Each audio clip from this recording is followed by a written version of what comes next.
Welcome back to Enchanter learning. ബെന സർക്കാരിൽ Enchanter school മാപ്പിലേക്ക് എല്ലാ കൂട്ടുകാർക്കും സ്വാഗതം.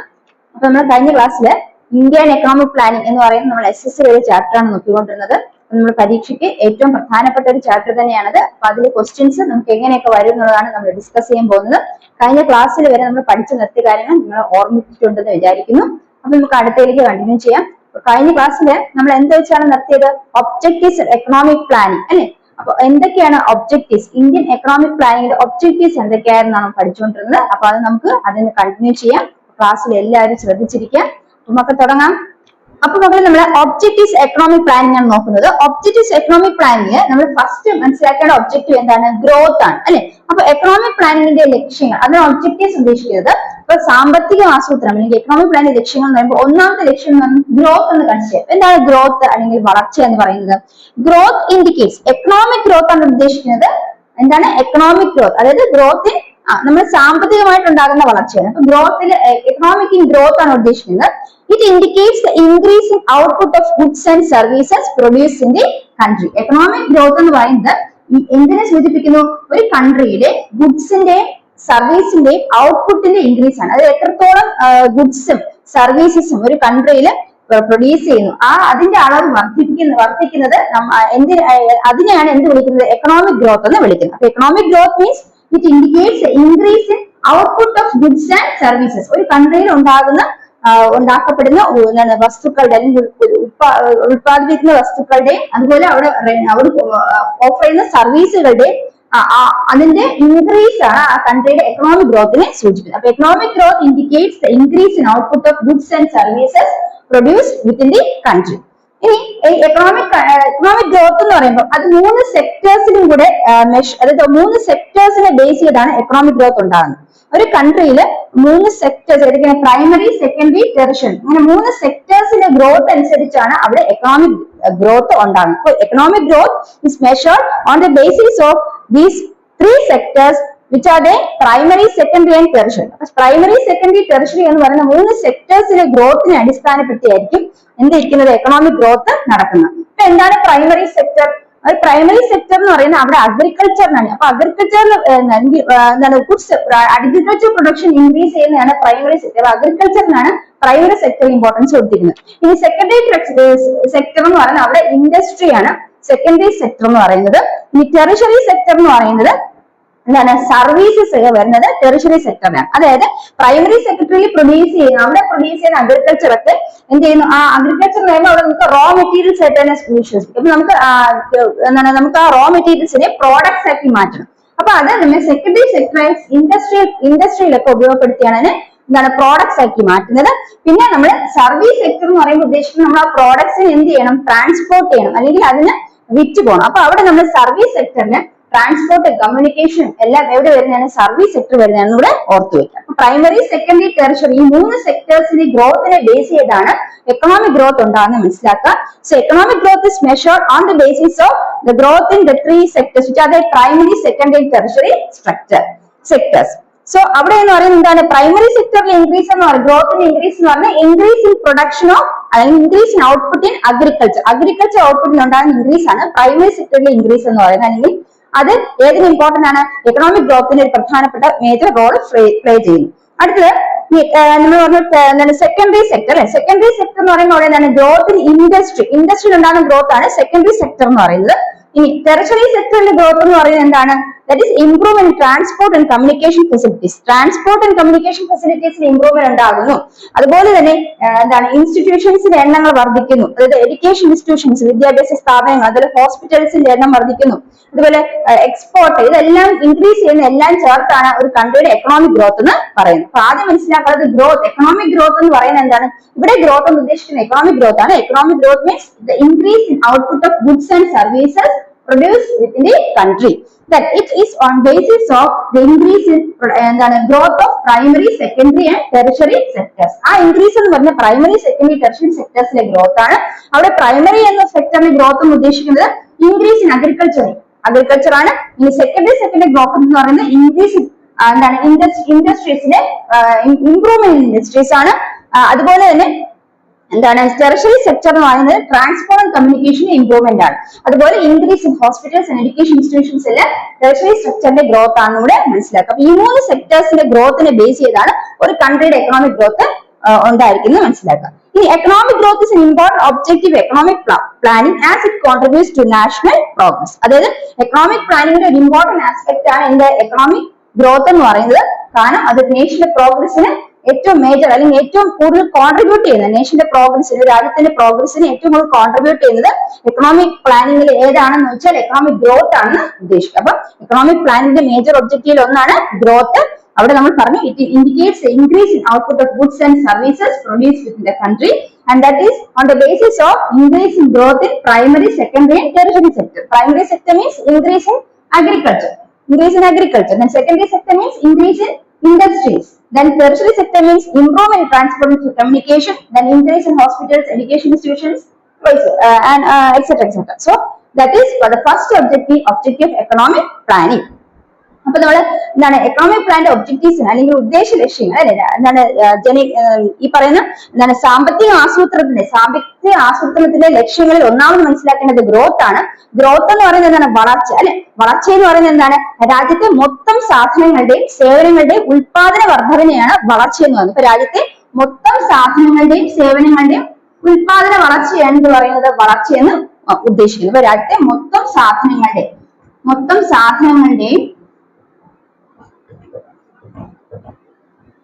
രാജ്യത്തെ മൊത്തം സാധനങ്ങളുടെയും സേവനങ്ങളുടെയും ഉൽപാദന വർധനവിനെയാണ് എന്തെന്ന് പറയുന്നത് വളർച്ച എന്ന് പറയുന്നത്. ഉൽപാദന വർധനവ്. ഇപ്പൊ രാജ്യത്തെ മൊത്തം സാധനങ്ങളുടെയും സേവനങ്ങളുടെയും ഉൽപാദന വർധനവിനെയാണ് വളർച്ച എന്ന് സൂചിപ്പിക്കുന്നത്. ഇനി ഇവിടെ സമ്പദ്ഘടനയിൽ അതായത് ഇന്ത്യയുടെ എന്താണ് ആ ഒരു എക്കണോമിയിൽ പറയുന്നത് എന്തൊക്കെയാണ് 3 സെക്ടേഴ്സ് ആണ് ഇന്ത്യൻ സമ്പദ്ഘടനയിൽ വരുന്നത്. Primary secondary and tertiary. ഈ 3 മേഖല അതായത് പ്രാഥമിക ദ്വിതീയ തൃതീയ മേഖല അല്ലെ. പ്രാഥമിക ദ്വിതീയ തൃതീയ മേഖലയില് എന്താണ് ഈ പറയുന്ന അവിടെ ആ മേഖലയിലുള്ള ഉൽപാദന വർധനവിന്റെ അടിസ്ഥാനത്തിലാണ് എന്തുണ്ടാകുന്നത് സാമ്പത്തിക വളർച്ച കണക്കിലെടുക്കുന്നത്. അപ്പൊ സാമ്പത്തിക വളർച്ച കണക്കിലെടുക്കുന്നത് ഈ എന്താണ് പ്രാഥമിക ദ്വിതീയ തൃതീയ മേഖലയിലെ ഉൽപാദന വർധനവിനനുസരിച്ചാണ്. ഇനി അപ്പൊ ഇവിടെ പ്രാഥമിക മേഖലയിലെ വളർച്ച എന്ന് പറയുന്നത് കാർഷിക മേഖലയിലെ വളർച്ചയാണ് പ്രാഥമിക മേഖലയിലെ വളർച്ചയെ സൂചിപ്പിക്കുന്നത്. അപ്പൊ അടുത്തത് എന്താണ് ദ്വിതീയ മേഖലയിലെ വളർച്ച എന്ന് പറയുന്നത് എന്താണ് വ്യവസായ മേഖലകളിലെ ഉൽപാദന വർധനവിനെയാണ് ദ്വിതീയ മേഖലയിലെ വളർച്ച എന്ന് പറയുന്നത്. ഇനി അതുപോലെ തന്നെ തൃതീയ മേഖലയിലെ വളർച്ച എന്ന് പറയുന്നത് ഗതാഗത വാർത്താവിനിമയ സൗകര്യങ്ങൾ അതുപോലെ ആശുപത്രികൾ ധനകാര്യ സ്ഥാപനങ്ങൾ വിദ്യാഭ്യാസ കച്ചവട സ്ഥാപനങ്ങൾ ഇവയെല്ലാം വളർച്ച ഉണ്ടാകുന്നെങ്കിൽ അതെല്ലാം അവിടുത്തെ സാമ്പത്തിക വളർച്ചയ്ക്ക് ഒരു മുതൽക്കൂട്ടാകുമെന്ന് മനസ്സിലാക്കി. അപ്പൊ അതാണ് ഈ പറയുന്ന രാജ്യത്തിന്റെ പുരോഗതിക്ക് ഈ പറയുന്ന സാമ്പത്തിക ആസൂത്രണത്തിന്റെ ഒരു പ്രധാന ലക്ഷ്യം കൈവരിക്കുന്ന ഏതിലൂടെയാണ് സാമ്പത്തിക വളർച്ചയിലൂടെയാണ്. ആ സാമ്പത്തിക വളർച്ച ഉണ്ടാകുന്നത് എങ്ങനെയെന്നാണ് നമ്മൾ മനസ്സിലാക്കി. അപ്പൊ ഒന്നാമത്തെ ലക്ഷ്യം എന്താണ് വളർച്ചയാണ്. അപ്പൊ വളർച്ച എന്ന് പറയുന്നത് മൊത്തം സാധനങ്ങളുടെയും സേവനങ്ങളുടെയും ഉൽപാദന വർധനവിനെയാണ് എന്ത് പറയുന്നത് രാജ്യത്ത് ഉൽപ്പാദിപ്പിക്കപ്പെടുന്ന മൊത്തം സാധനങ്ങൾ സേവനങ്ങളുടെയും ഉൽപാദന വർധനവിനെയാണ് വളർച്ച എന്ന് പറയുന്നത്. അപ്പൊ സാമ്പത്തിക വളർച്ച ഏതിനെ മുതൽക്കൂട്ടാണ് അല്ലെങ്കിൽ ഒരു സാമ്പത്തിക വളർച്ചയാണെങ്കിൽ അത് എന്തിന് പ്രധാനപ്പെട്ട ലക്ഷ്യമാണ് സാമ്പത്തിക ആസൂത്രണ പ്രധാനപ്പെട്ട ലക്ഷ്യമാണ് സാമ്പത്തിക വളർച്ച എന്ന് ഓർത്തു വയ്ക്കും. അപ്പൊ അത് കഴിഞ്ഞു അടുത്ത നമ്മൾ മനസ്സിലാക്കാൻ പോകുന്നത് മോഡേണൈസേഷൻ അല്ലെങ്കിൽ ആധുനികവൽക്കരണം. എന്താണ് മോഡേണൈസേഷൻ അല്ലെങ്കിൽ ആധുനികവൽക്കരണം? എന്താണ് മോഡേണൈസേഷൻ? അപ്പൊ അതിനെ കുറിച്ച് നമ്മൾ മനസ്സിലാക്കേണ്ട കുറച്ച് പോയിന്റ്സ് ഉണ്ട്. അപ്പൊ ഒബ്ജക്റ്റീവ്സ് ഓഫ് എക്കണോമിക് പ്ലാനിങ് അല്ലെങ്കിൽ സാമ്പത്തിക ആസൂത്രണത്തിന്റെ ലക്ഷ്യങ്ങൾ എന്ന് പറയുന്നത് പ്രധാനപ്പെട്ട ചോദ്യം തന്നെയാണ്. എക്സാമിനേഷൻ പോയിന്റ് ഓഫ് വ്യൂവിൽ അത് വളരെ ഇമ്പോർട്ടന്റ് ആണ്. നിങ്ങളത് പഠിച്ചു തന്നെ വേണം. അപ്പൊ ഇത് ഒരു ഫ്ലോ ചാർട്ട് ആയിട്ട് ചോദിക്കാം അല്ലെങ്കിൽ ഡിസ്ക്രിപ്റ്റീവ് ആയിട്ട് ചോദിക്കാം. നമ്മൾ മനസ്സിലാക്കിക്കൊണ്ടത് എന്താണ് മോഡേണൈസേഷൻ ആധുനികവൽക്കരണം. ആധുനികവൽക്കരണം എങ്ങനെയാണ് എക്കണോമിക് ഗ്രോത്തിന് എക്കണോമിക് പ്ലാനിങ് അതായത് പ്ലാനിങ്ങിന്റെ ലക്ഷ്യങ്ങളിൽ ഒന്നായി തീരുന്നത് നമുക്ക് നോക്കാം. എക്കണോമിക് പ്ലാനിങ്ങിന്റെ ഒബ്ജക്റ്റീവ്സിൽ മേജർ ആയിട്ടുള്ള ഒന്നാണ് എന്താണ് മോഡേണൈസേഷൻ. അപ്പൊ മോഡേണൈസേഷൻ എന്തൊക്കെ പറയാം. അപ്പൊ മോഡേണൈസേഷൻ എന്ന് പറയുമ്പോഴത്തേക്കും അവിടെ മോഡേൺ ടെക്നിക്സ് ആണ് നമ്മൾ യൂസ് ചെയ്യുന്നത് അല്ലെ. അപ്പൊ അഗ്രികൾച്ചർ ഫീൽഡ് എടുക്കുകയാണെങ്കിൽ അവിടെ നമ്മൾ ട്രാക്ടർ ഒക്കെ യൂസ് ചെയ്യുന്നു. അപ്പൊ നേരത്തെ നമ്മൾ യൂസ് ചെയ്യുന്ന മാനുവൽ ലേബർ അതായത് മനുഷ്യൻ ചെയ്യുന്ന കാര്യങ്ങളെല്ലാം മെഷീൻസ് അല്ലെങ്കിൽ ടെക്നോളജിയുടെ ബേസിസിൽ അവിടെ ടെക്നോളജി മെഷീനറി ഉപയോഗിക്കുമ്പോൾ എന്താണ് അവിടെ കുറച്ചും കൂടെ എളുപ്പത്തിൽ എക്കണോമിക് ഗ്രോത്ത് ഉണ്ടാകുന്നു. അങ്ങനെ എക്കണോമിക് പ്ലാനിങ്ങിൽ പ്രധാനപ്പെട്ട മറ്റൊരു ലക്ഷ്യം എന്ന് പറയുന്നത് എന്താണ് മോഡേണൈസേഷൻ ആണ്. അപ്പൊ മോഡേണൈസേഷൻ എന്ന് പറയുന്നത് എന്താണ് it involves developments in machinery and technology. മെഷീനറിയും ടെക്നോളജിയും ഡെവലപ്മെന്റ് ഉണ്ടാകുന്നു. മോഡേണൈസേഷന്റെ ഭാഗമായിട്ട് എന്താണ് മെഷീനറി ടെക്നോളജി ഡെവലപ്മെന്റ് ഉണ്ടാകുന്നു. അപ്പൊ പ്രൊഡക്ടിവിറ്റി ഇൻക്രീസ് ചെയ്യുന്നു. അപ്പൊ കൂടുതൽ നമുക്ക് പ്രോഡക്ട്സ് നമുക്ക് ഉണ്ടാക്കാനായിട്ട് സാധിക്കും. അതുപോലെ മാനുവൽ ലേബർ സിംപ്ലിഫൈ ചെയ്യുന്നു. അത് മനുഷ്യൻ ചെയ്യേണ്ട പ്രവൃത്തികളെല്ലാം അവിടെ അത് മനുഷ്യൻ നേരത്തെ എല്ലാം മനുഷ്യനാണ് സ്വന്തമായിട്ട് ചെയ്തതെങ്കിൽ ഇപ്പൊ അതിന് മനുഷ്യൻ ആരുടെയൊക്കെ സഹായം തേടുന്നു? മെഷീൻസിന്റെ, ടെക്നോളജിയുടെ സഹായം തേടുന്നു. അപ്പൊ കൂടുതൽ പ്രൊഡക്ഷൻ ഇവിടെ നടക്കും. അപ്പൊ മനുഷ്യ ലേബർ, മാനുവൽ ലേബർ സിംപ്ലിഫൈ ചെയ്യുന്നു. അതുപോലെ തന്നെ എന്താണ്, എങ്ങനെയാണ് മാനുവൽ ലേബർ സിംപ്ലിഫൈ ചെയ്യുന്നതെങ്കിൽ പ്രൊഡക്ടിവിറ്റി ഇൻക്രീസ് ചെയ്യുന്ന വെച്ചാൽ അവിടെ മെഷീനറിയും ടെക്നോളജിയും ഡെവലപ്പ് ചെയ്യുകയാണ്. അപ്പൊ develops in machinery and technology increases the productivity as well as simplification of manual labor. അതുപോലെ മാനുവൽ ലേബർ സിംപ്ലിഫൈ ചെയ്യുന്നു. ഇനി മോഡേണൈസേഷൻ എന്ന് പറയുന്നത് ലേറ്റസ്റ്റ് ടെക്നോളജി ഉപയോഗപ്പെടുത്തുക, മേക്ക് യൂസ് ഓഫ് ലേറ്റസ്റ്റ് ടെക്നോളജിയാണ് മോഡേണൈസേഷൻ എന്ന് പറയുന്നത്. ഇനി മോഡേണൈസേഷൻ മറ്റെന്തിനു ചെയ്തു? It improve the pace of travel and movement of goods. അതായത് മൂവ്മെന്റ് ഓഫ് ഗുഡ്സ്, അതായത് ട്രാവലിംഗ് ഫെസിലിറ്റീസ് ഒക്കെ ഇൻക്രീസ് ചെയ്തപ്പോൾ ഗുഡ്സ് വേഗത്തിന് നമുക്ക് ഒരു സ്ഥലത്ത് മറ്റൊരു സ്ഥലത്തേക്ക് ഗുഡ്സിനെ പ്രൊഡ്യൂസ് ചെയ്ത് എക്സ്പോർട്ട് ചെയ്യാനായിട്ട് സാധിച്ചു. അതാണ് improve the pace of travel and movement of goods എന്ന് ഉദ്ദേശിക്കുന്നത്. So modernisation is one major objective of economic planning, and that is it improve the pace of travel and movement of goods. Movement of goods നെ increase ചെയ്തു. അതുപോലെ economic progress ഉണ്ടായി. So as a result of modernisation economic progress acquired. അപ്പൊ economic progress modernisation ഭാഗമായിട്ട് ഉണ്ടായതാണ്. അതുപോലെ തന്നെ time saving ആണ്. അപ്പൊ ടൈം സേവ് ചെയ്യാൻ സാധിച്ചു. അതുപോലെ എക്കണോമിക് പ്രോഗ്രസ് ഉണ്ടായത് മോഡേണൈസേഷൻ ആണ്. Modernisation brought economic progress and it is time, it's and saving of steps. Time save ചെയ്തു. അതിൽ എക്കണോമിക് പ്രോഗ്രസ് എന്ത് കൊണ്ടുവന്നു? മോഡേണൈസേഷൻ കൊണ്ടുവന്നു.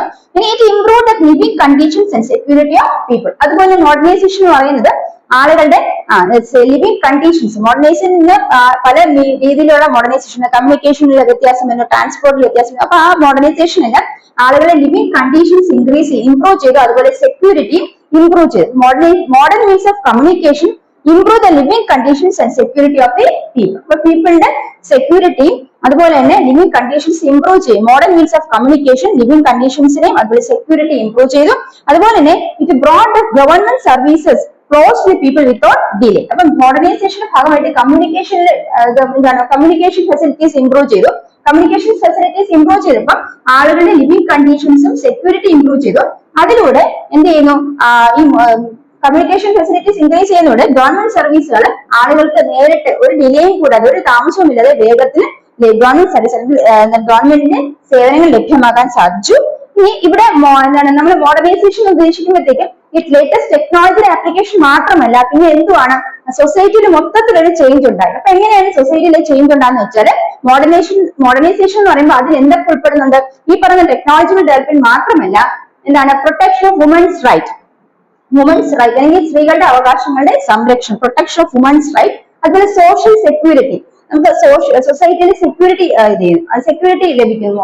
അതുപോലെ തന്നെ എന്താണ് ഓപ്പൺനെസ് ടു സോഷ്യൽ ചേഞ്ചസ്. ഇപ്പൊ സൊസൈറ്റിയിൽ വരുന്ന എന്താണ് ചേഞ്ചസ്, അതിനെല്ലാം എന്തിന് കാരണമാണ്? മോഡേണൈസേഷന് കാരണം. അപ്പൊ മോഡേണൈസേഷൻ എന്ന് പറയുന്നത് എന്തൊക്കെയാണ്? It involves protection of women's right, social security and openness to social changes. അപ്പൊ ഇത്രയുമാണ് മോഡേണൈസേഷൻ എന്ന് പറഞ്ഞ് ഉദ്ദേശിക്കുന്നത്. അപ്പൊ ഫസ്റ്റ് മോഡേണൈസേഷൻ പോയിന്റ്സ് എന്തൊക്കെ മനസ്സിലാക്കാം? ഒന്ന്, മോഡേണൈസേഷൻ എന്ന് പറയുന്നത് developments in machinery and technology. As a result of this productivity increases and it also simplified manual labour simplify ചെയ്യുകയും ചെയ്തു. Next one, modernisation improve the pace of travel and movement of goods. അതായത് modernisation എന്ന് പറയുന്നത് ട്രാവലിനെയും movement of ഗുഡ്സിനെയും അതിന് improve ചെയ്തു. അതുപോലെ modernisation improve the economic progress and time saving. And then it also improved the living conditions and security of people.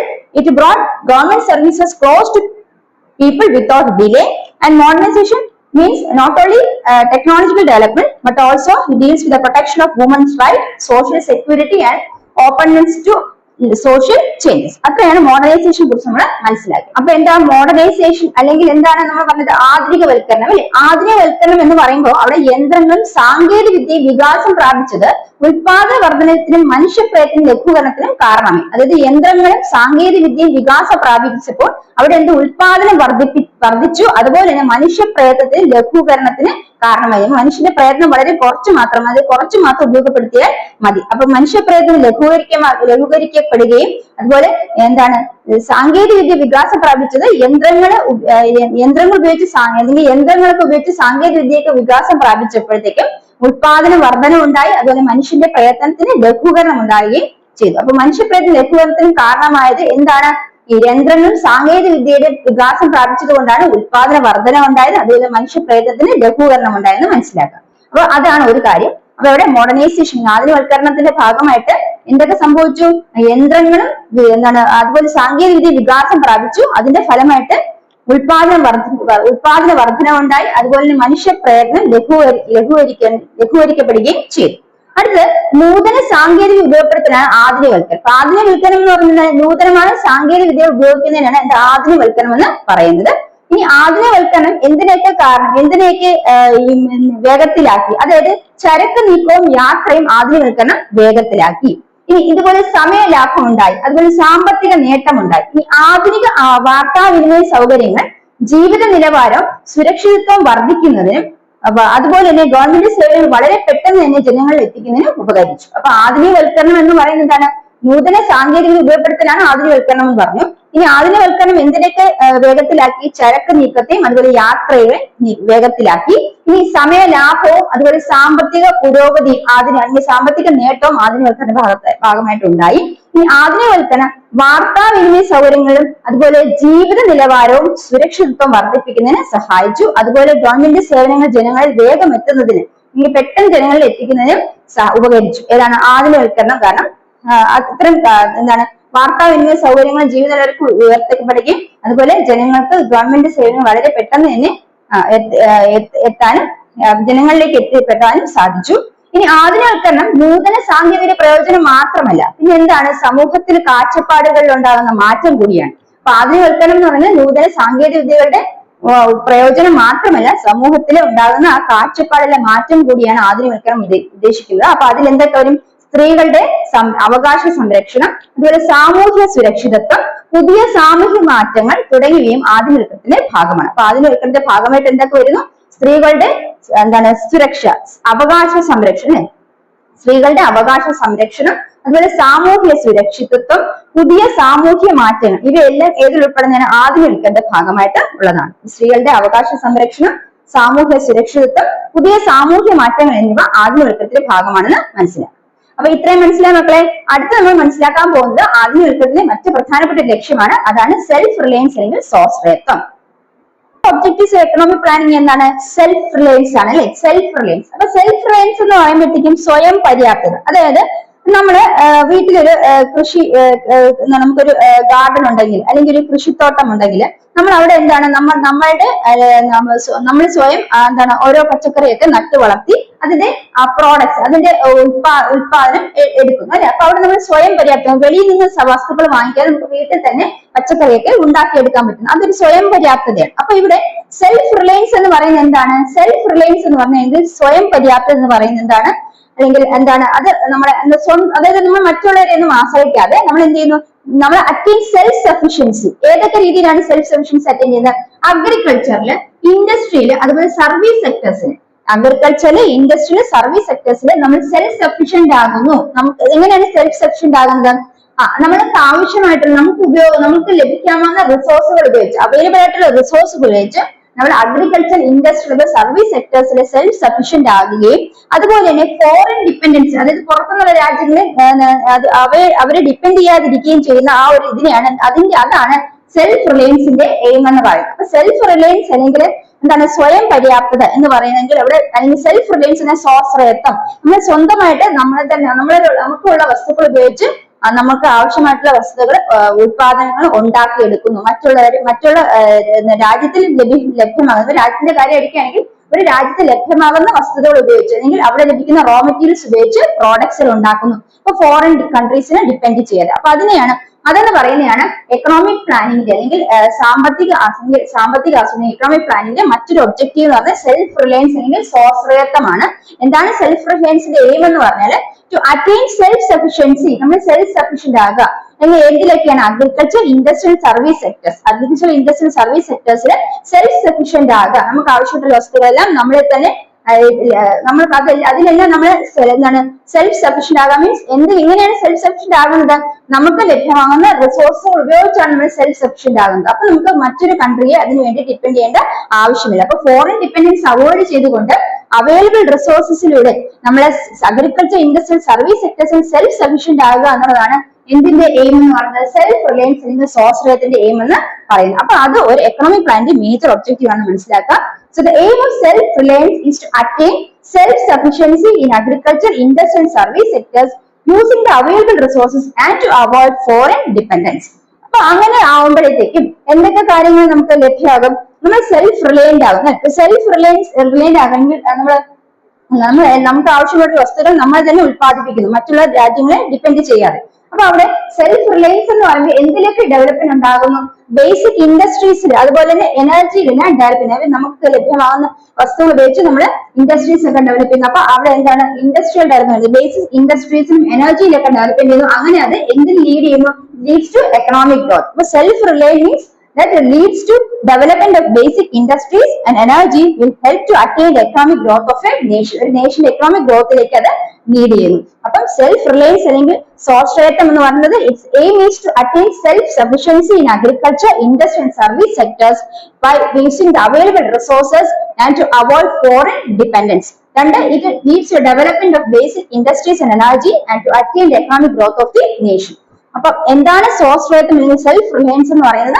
നമുക്ക് ലഭ്യമായ വസ്തുതകൾ ഉപയോഗിച്ച്, വിഭവങ്ങൾ ഉപയോഗിച്ച്, നമ്മുടെ രാജ്യത്ത് ലഭ്യമായ വിഭവങ്ങൾ ഉപയോഗിച്ച് കൃഷി, വ്യവസായം, അതുപോലെ തന്നെ എന്താണ് സേവന മേഖലകളിൽ സ്വയം പര്യാപ്തത കൈവരിക്കുക എന്നതാണ് എന്ത് സെൽഫ് റിലയൻസ് അല്ലെങ്കിൽ സ്വാശ്രയത്വം എന്ന വാക്കുകൊണ്ട് മനസ്സിലാക്കി. അപ്പൊ ലഭ്യമായ വിഭവങ്ങൾ ഉപയോഗിച്ച് ഇന്ത്യയുടെ മാനവശേഷി പ്രയോജനപ്പെടുത്തി കൃഷിയിലും വ്യവസായത്തിലും സേവന മേഖലയിലും സ്വയം പര്യാപ്തത നേടാനും വിദേശ ആശ്രയത്വം ഇല്ലാതാക്കാനുമാണ് സ്വാശ്രയത്വം ലക്ഷ്യമിടുന്നത്. അപ്പൊ സ്വാശ്രയത്തിന്റെ ലക്ഷ്യം എന്താണ്?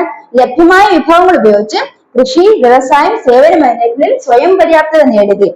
എന്തുപയോഗിച്ച്? ലഭ്യമായ വിഭവങ്ങൾ ഉപയോഗിച്ചും അതുപോലെ മാനവശേഷി പ്രയോജനപ്പെടുത്തിയുമാണ് കൃഷിയിലും വ്യവസായത്തിലും സേവന മേഖലയിലും നമ്മൾ സ്വയം പര്യാപ്തത കൈവരിക്കുന്നത്. അതോടെ നമ്മൾ വിദേശ സ്വാശ്രയത്വം ഇല്ലാതാക്കണം. വിദേശ ആശ്രയത്വം ഇല്ലാതാക്കുന്നതാണ് സ്വാശ്രയത്വത്തിൽ ലക്ഷ്യമിടുന്നത്. അപ്പൊ സ്വാശ്രയത്തിലൂടെ ലക്ഷ്യമിടുന്നത് എന്തൊക്കെയാണ്?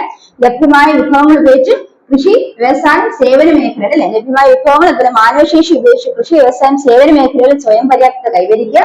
അതിലൂടെ വിദേശ ആശ്രയത്വം ഇല്ലാതാക്കുകയാണ് സ്വാശ്രയത്വം കൊണ്ട് ലക്ഷ്യമിടുന്നത്. ഇനി ഇവിടെ മനസ്സിലാക്കേണ്ടത് അടിസ്ഥാന വ്യവസായങ്ങൾ, അതുപോലെ തന്നെ ഊർജ്ജോൽപാദനം എന്നിവയിലെ സ്വയം പര്യാപ്തത രാജ്യത്തെ സാമ്പത്തിക വളർച്ചയ്ക്ക് സഹായമാകുന്നു. അതുപോലെ അടിസ്ഥാന വ്യവസായങ്ങൾ വളരുന്നു, അല്ലെങ്കിൽ ഊർജ്ജോൽപാദനം കൂടുന്നു, അതിലെല്ലാം രാജ്യം സ്വയം പര്യാപ്തമാകുകയാണെങ്കിൽ രാജ്യത്തെ സാമ്പത്തിക വളർച്ചയ്ക്ക് അത് വളരെയധികം സഹായമാകുമെന്നൂടെ മനസ്സിലാക്കി വരും. അപ്പൊ സ്വയം പര്യാപ്തത മനസ്സിലാക്കേണ്ട പോയിന്റ്സ് ഇത്രയേ ഉള്ളൂ.